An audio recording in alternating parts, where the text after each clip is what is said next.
It is the college football championship tonight. Undefeated Alabama against Clemson with one loss to the University of Pittsburgh Panthers.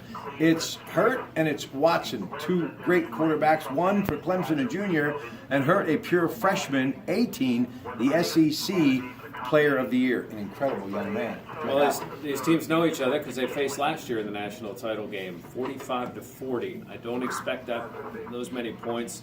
Alabama's defense is playing outstanding.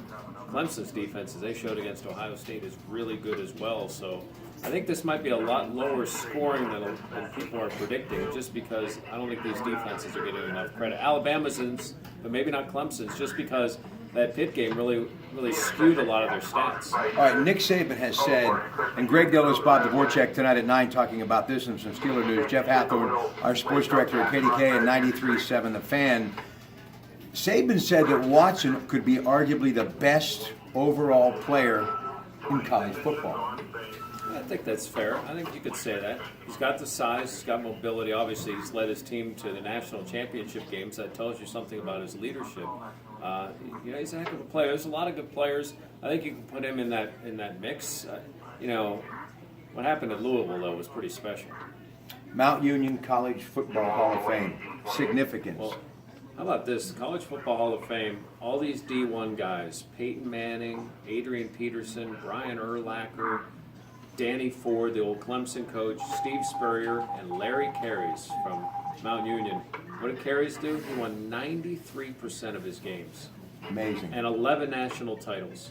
I mean, he destroyed. It was like 332-24 was his record. And I think the entire city of Alliance is the football team, because they don't cut anyone, but they find a way to just win, baby, year after year. Steelers, Ben, the boot is gone, just a precaution, he's good. Steelers at Kansas City. Early observations this Sunday at 1, CBS KDK TV2. Well, a lot of it has to do with Ben, and he told Ron Cook that he's fine and he should play, but is he going to have issues? Is that going to limit his mobility? It may be another frozen field with some issues running around. I still think that's a big story. Joey Porter obviously is not going to be around after what he did.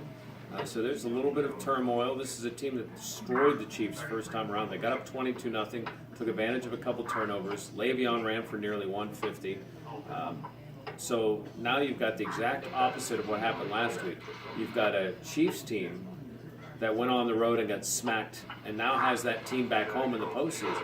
So you know they'll be fired up. Steelers going to have to keep it going, keep that defense going against an offense that doesn't have a lot of weapons, but they can move the football. Jeff Hathorn, thank you very much. Thanks, Rob. All right, coming up tonight on Rob Pratte, Monday night after the Allegheny Health Network program, Medical Frontiers, Dr. Gerald Pfeiffer hosting. It's cardiology, heart failure, and pulmonary hypertension, the topic of conversation throughout the night. Facebook, Twitter, Post, Gazette, and Trib. Great guest on the Disc Institute of Pittsburgh Newsline. Told you about Greg Dillis and Bob Dvorak talking a whole lot of football. But how about Donald Trump responding to Meryl Streep at the Golden Globe Awards, and also Kellyanne Conway from his administration? We'll talk about that. We'll look back at the 74th Golden Globe Awards from last night as well. John Kerry, Secretary of State with the connection, Teresa Hines in Pittsburgh, apologizing for the State Department and the LGBT, all of the discrimination that has taken place preceding his current time holding that position. So lots to get to. Please stay with us. We start right after the Allegheny Health Network program, Medical Frontiers, on News Radio 1020 KDK. Good evening.